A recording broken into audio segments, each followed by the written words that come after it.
Hello friends, मैं शिव निचैन आपका स्वागत करता हूं आपके अपने यूट्यूब चैनल पर। दोस्तों, आज की वीडियो में यहाँ पर मैं आपको बताने वाला हूं जीएसटी अपील फाइल करना। अगर आपका जीएसटी में कोई भी ऑर्डर पास हो गया है, अभी रिसेंटली काफ़ी सारे ऑर्डर्स जीएसटी डिपार्टमेंट के द्वारा यहाँ पर पास किए गए हैं, उनके अगेंस्ट में कैसे आप अपील फाइल करेंगे।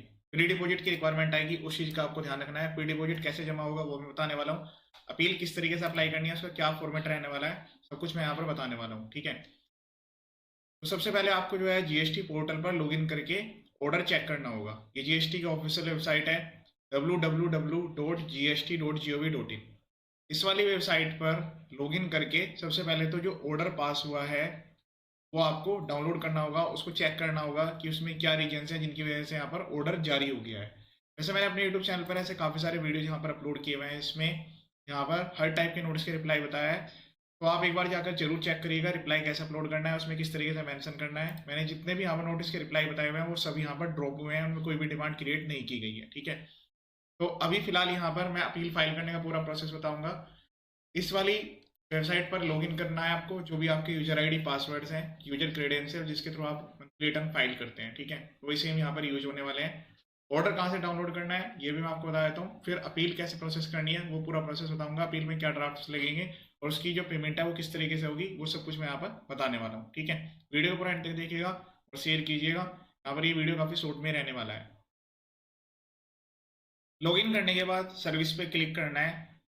यूजर सर्विस में व्यू नोटिस एंड ऑर्डर पर क्लिक कर देना है। ठीक है, उसके बाद यहाँ पर जो है आपको एडिशनल नोटिस एंड ऑर्डर के टैब में यहाँ पर शो करेंगे। अभी देखिए यहाँ पर एक ऑर्डर जारी हो गया है, तो अब इस पर आपको व्यू पर क्लिक करना है, तो आपको ऑर्डर डाउनलोड करने के लिए मिल जाएगा कि उस ऑर्डर में क्या चीज़ के बेस पर डिमांड निकली है। मैं आपको बताता हूँ जनरल रीजन्स क्या आ रहे हैं कि अगर आपने जो है एलिगेशंस आपके ऊपर लगाई कि आपने फेक आईटीसी क्लेम कर लिया है। फेक आईटीसी का मतलब है कि सामने वाला जो पर्सन है उसने एक्चुअल में गुड्स और सर्विस नहीं दी है, केवल फेक इनवॉइस जारी करे है।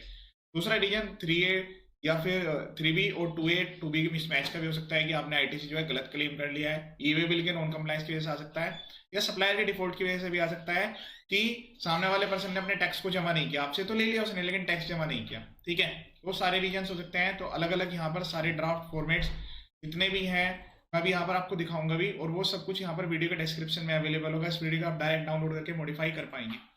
चलिए, अब अपील के लिए आपको सर्विसेज में जाना है, उसके बाद यूजर सर्विस में जाना है। यहाँ पर जो है आपको माई एप्लीकेशन पर क्लिक कर लेना है। क्लिक करने के बाद आपसे जो है यहाँ पर पूछा जाएगा कि आप जो है अपील करने जा रहे हैं, तो अपील टू अपीलेट अथॉरिटी पर क्लिक करना है, न्यू एप्लीकेशन पर क्लिक कर देना है। ठीक है, न्यू एप्लीकेशन पर क्लिक करने के बाद यहाँ पर जो है आपसे पूछा जाएगा कि ये जो आपका ऑर्डर जारी हुआ है या ये केवल 1 साल का है या इसमें मल्टीपल ईयर्स इन्वॉल्व है। ठीक है, तो अभी यहाँ पर बेटर रहता है कि आप जो है अपील अलग अलग साल की अलग अलग फाइल करें, कि ऐसा नहीं है कि आप जो है एक साथ ही सब साल की अपील फाइल कर दें। ठीक है, आपका हो सकता है कॉमन ऑर्डर जारी हुआ, लेकिन बेटर रहता है कि अलग अलग साल के लिए अलग अलग आप अपील फाइल करें। ठीक है, तो हमें यहाँ पर नो पर क्लिक कर देना है। फिर उसके बाद यहाँ पर जो है ऑर्डर का टाइप एंड नंबर सेलेक्ट करने का ऑप्शन आएगा। तो यहाँ पर जो है ऑर्डर का टाइप, अब इस केस में जो है असेसमेंट है, असेसमेंट हुआ है, इसमें सारे ऑप्शंस दिए गए हैं। अगर आप किसी भी ऑर्डर के अगेंस्ट में अपील करना चाहते हैं तो इसी तरीके से प्रोसेस करना है। ठीक है, एनफोर्समेंट का ऑर्डर है, असेसमेंट डिमांड ऑर्डर है, रजिस्ट्रेशन के रिगार्डिंग बार बार रिजेक्शन आ रहा है, रिफंड का ऑर्डर है, असेसमेंट नोट डिमांड ऑर्डर है, वो सब चीज़ें आपको यहाँ से प्रोसीड करना है। तो यह डिमांड ऑर्डर है, ऑर्डर का आईडी जो मैंने आपको बताया था वहाँ से ऑर्डर का आईडी नंबर लिखकर यहाँ पर सर्च पर क्लिक कर लेना है। अब जैसे आप वहां पर क्लिक करेंगे तो यहाँ पर जो है आपसे कैटेगरी पूछा जाएगा कि क्या कैटेगरी है, किस कैटेगरी के अंदर में आप जो है यहाँ पर अपील फाइल करना चाह रहे हैं। Category of this case under the dispute. ठीक है, तो यहाँ पर काफी सारे ऑप्शंस दिए गए हैं। अगर आपको ये ऑप्शन समझ नहीं आ रहा तो आप अदर लिख के भी प्रोसीड कर सकते हैं। यहाँ पर अपना रीजन लिख दीजिएगा कि यहाँ पर जो है किस रीजन की वजह से आप ये अपील फाइल कर रहे हैं। जैसे यहाँ पर जो ऑर्डर जारी हुआ है उसमें रीजन लिखा होगा कि आपका ऑर्डर इस वजह से जारी किया गया है। ठीक है, तो अब इस पर ऐड पर क्लिक करेंगे, यहाँ पर रीजन लिख देंगे। बाकी अगर यहाँ पर जो है सारे ऑप्शन दिए गए हैं कि कैंसिलेशन की वजह से, रिजेक्शन की वजह से, यहाँ पर अपील जो है एप्लीकेंट जो है रजिस्ट्रेशन अभी लिया नहीं है उस केस में भी रिक्वायरमेंट है, मिस क्लासिफिकेशन ऑफ गुड्स है, रॉन्ग नोटिफिकेशन की वजह से है, तो यहाँ पर सारे ऑप्शन दिए गए हैं। आपका रिफंड में प्रॉब्लम आ रही है, फ्रॉड और मिलफुल स्टेटमेंट आपके ऊपर लगाया गया है, तो सारे ऑप्शन दिए गए हैं। ठीक है, तो मैं यहाँ पर भी अदर्स लिख रहा हूँ, अदर्स के थ्रू यहाँ पर प्रोसीड करना है। बाकी आप इसमें से जो है कैटेगरी वाइज भी सिलेक्ट कर सकते हैं अगर आपके पास स्पेसिफिक कैटेगरी है। ऐड पर क्लिक करना है। अब उसके बाद सबसे पहला आता है ये APL 01 क्या है, ये कैसे हम अटैच करेंगे, ये मैं बता देता हूँ। सपोर्टिंग में आपको अपने सपोर्टिंग एविडेंस लगाने होंगे। उससे पहले यहाँ पर जो भी डिस्प्यूटेड अमाउंट है उसके यहाँ पर पेमेंट की भी रिक्वायरमेंट आएगी, तो इस पर यहाँ पर क्लिक करेंगे डिस्प्यूटेड अमाउंट पर। उसके बाद यहाँ पर जो है जो भी आपकी डिस्प्यूटेड अमाउंट है अगर वो आप जमा कर रहे हैं यहाँ पर, तो उसको जो भी आपने डिपॉजिट करना है टैक्स को, उसकी डिटेल्स आपको यहाँ पर एंटर करनी है।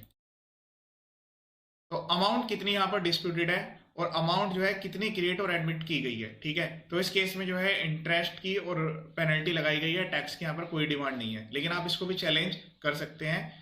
इस केस में क्या है कि यहाँ पर जो है टैक्स की जो लाइबिलिटी है उसको तो यहाँ पर अलाउ कर दिया गया कि आपके ठीक है टैक्स की लाइबिलिटी, लेकिन जब टैक्स की लाइबिलिटी को यहाँ पर रिमूव किया गया है तो फिर इंटरेस्ट पेनल्टी क्यों क्रिएट किए गए हैं, ठीक है।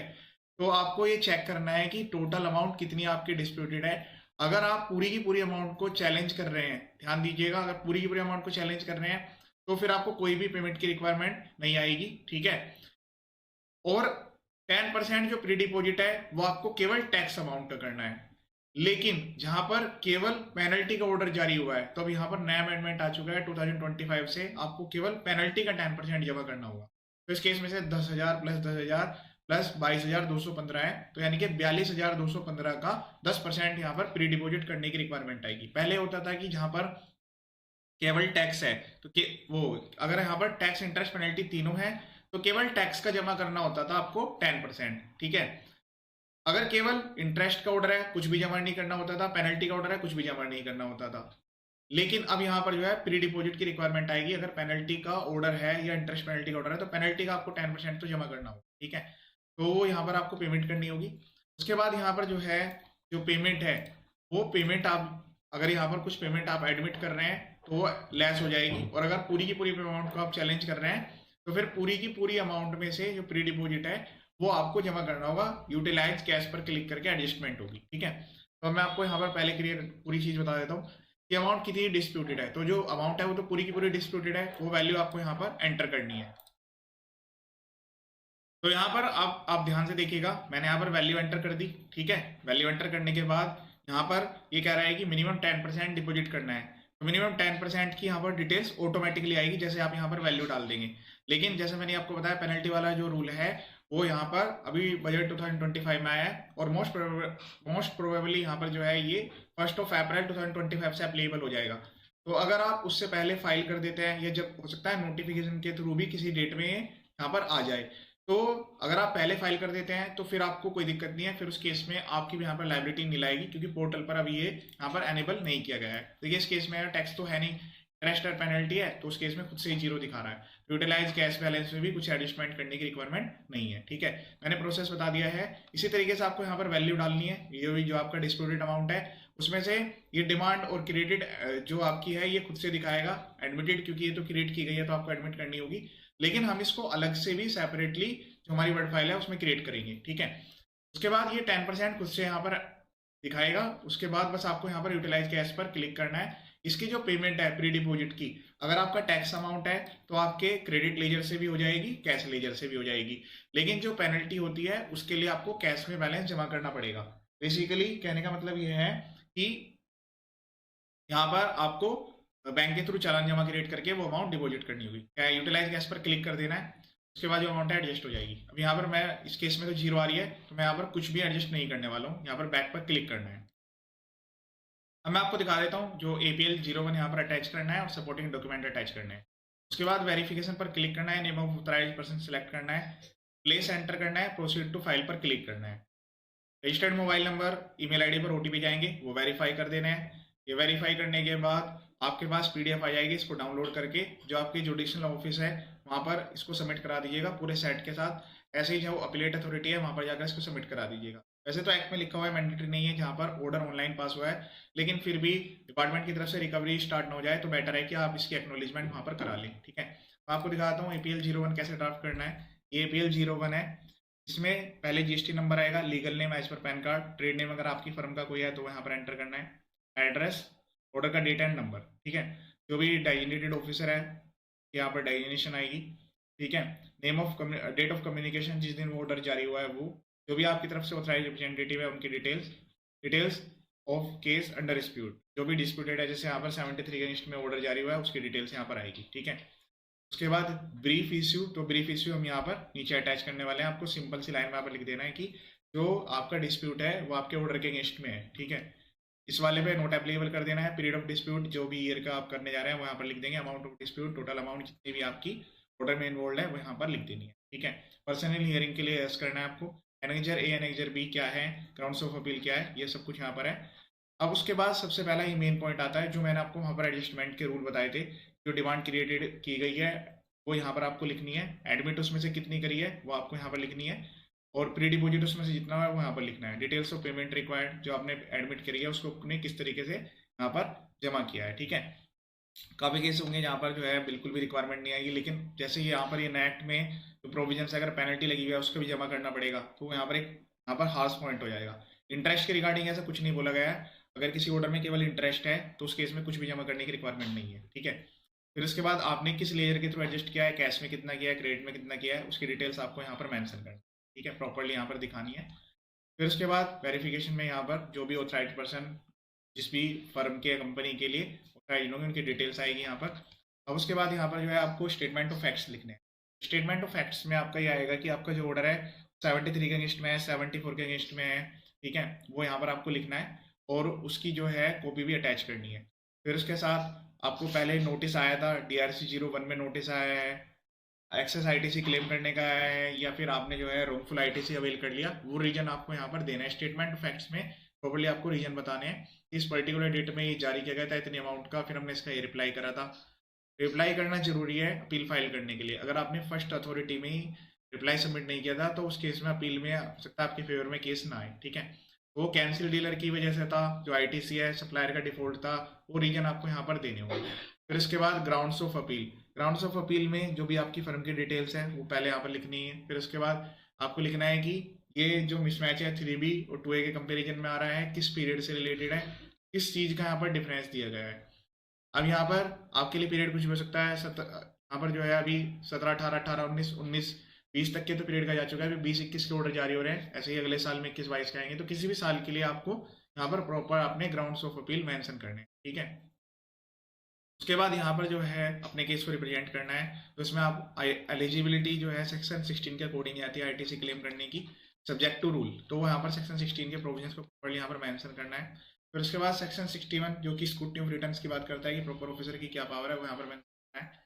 फिर उसके बाद सेक्शन 73 या 74 जो भी आपका जिसके अंडर में भी नोटिस आया है तो यहाँ पर आपको प्रॉपर्ली मेंशन करना है उसके प्रोविजन को, ठीक है। फिर उसके बाद आपकी जो डिक्लेरेशन है, जो आपकी वर्किंग है, वो डिटेल्स आपको यहाँ पर देनी है कि आपने जो वर्किंग सबमिट की थी उसमें क्या क्या चीज़ें आपने सबमिट की थी, ठीक है। फिर अपने फैक्ट ऑफ केस को आपको बताना है। उसके बाद यहाँ पर जो है ऑनरेबल कोर्ट के जजमेंट ऑर्डर है वो यहाँ पर आपको मेंशन करना है। तो वो एटलीस्ट 4 से 5 तो ऑनरेबल हाई कोर्ट के जजमेंट ऑर्डर यहाँ पर मेंशन करने हैं। और ऑनरेबल सुप्रीम कोर्ट का अगर ऑर्डर है उस पॉइंट को लेकर जो कि आपके ऑर्डर में है तो वो भी आप यहाँ पर मेंशन कर सकते हैं। यहाँ पर इस तरीके से प्रॉपर्ली ये डिटेल्स जो केस वाइज है वो आपको देनी है। लेटेस्ट काफ़ी सारे जजमेंट ऑर्डर आए हैं, मैंने काफ़ी सारी वीडियोज भी अपलोड की हुई है अपने यूट्यूब चैनल पर, वो वीडियो भी आप एक बार देख सकते हैं। अलग अलग ऑनरेबल कोर्ट के काफ़ी सारे जजमेंट ऑर्डर आए हैं, आप अपील में जरूर उनको यूज करिएगा, ठीक है। तो इस तरीके से आपको जो है रिक्वेस्ट सबमिट करनी है और यहाँ पर जो है आपको रिक्वेस्ट करनी है कि जो भी आपका ऑर्डर है, जो डिमांड है वो पूरी की पूरी ड्रॉप कर दी जाए, ठीक है। ये सारे वैलिड रीजंस बताते हुए इस तरीके से प्रोसीड करना है। फेक इनवॉइस के अलग जजमेंट ऑर्डर है, उसकी जो ड्राफ्टिंग है वो थोड़ी अलग तरीके से होगी। उसके statement of facts, grounds of appeal और जो अपीलेंट के ग्राउंड्स हैं मेरिट के बेस पर वो अलग होंगे, ठीक है। वो सारी चीज़ें आपको इस तरीके से ड्राफ्ट करनी है। मैंने आपको ये दिखा दिया, ये फेक इनवॉइस के रिगार्डिंग है।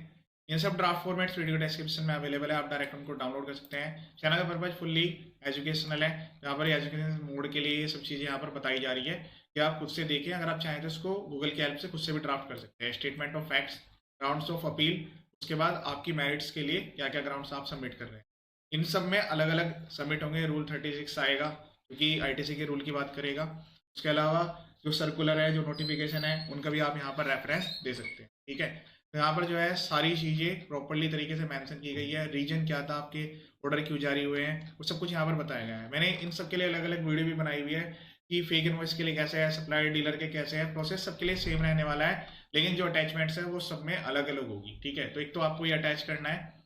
उसके बाद यहाँ पर जो अटैचमेंट की बात आएगी, यहाँ पर पहले ही APL 01 के साथ जो भी आपके स्टेटमेंट ऑफ फैक्ट्स हैं, ग्राउंड्स ऑन अपील हैं, जो मेरिट्स हैं वो ऑनरेबल कोर्ट के जजमेंट ऑर्डर वो यहाँ पर आप अटैच कर देंगे। फिर उसके बाद आता है सपोर्टिंग की, कि जी आपने कोई ऐसे डॉक्यूमेंट जो कि अपने प्रॉपर ऑफिसर को सबमिट किए थे लेकिन उन्होंने एक्सेप्ट नहीं किए, जैसे कि आपके 2A 2B के जो स्टेटमेंट है वो हो सकते हैं, उसके अलावा पार्टी के लेजर्स हो सकते हैं, उनके पेमेंट प्रूफ हो सकते हैं, और उसके अलावा ट्रांसपोर्ट की डिटेल्स हो सकती है। उसके अलावा कोई क्लैरिफिकेशन भी हो सकता है किसी सर्कुलर के रिगार्डिंग, वो सर्कुलर या नोटिफिकेशन आपको यहाँ पर अटैच कर देना है, ठीक है। उसके बाद यहाँ पर ऑथराइज सिग्नेटरी प्लेस सेलेक्ट करके फाइल कर देना है, और जो मैंने बताया था आपको इसको एक्नोलेज जरूर करा लेना है। ये कंप्लीट प्रोसेस था। इन सब के लिए डिटेल ड्राफ्ट फॉर्मेट सब कुछ यहाँ पर बताया गया है, वीडियो के डिस्क्रिप्शन में वो भी अवेलेबल है। बाकी अलग अलग ऑनरेबल कोर्ट के जजमेंट ऑर्डर और नोटिस के रिप्लाईज वो भी आप वीडियो देख सकते हैं। चैनल का पर्पज फुली एजुकेशन है, वीडियो को देखें और आगे शेयर करें ताकि सभी को उसका बेनिफिट मिल जाए।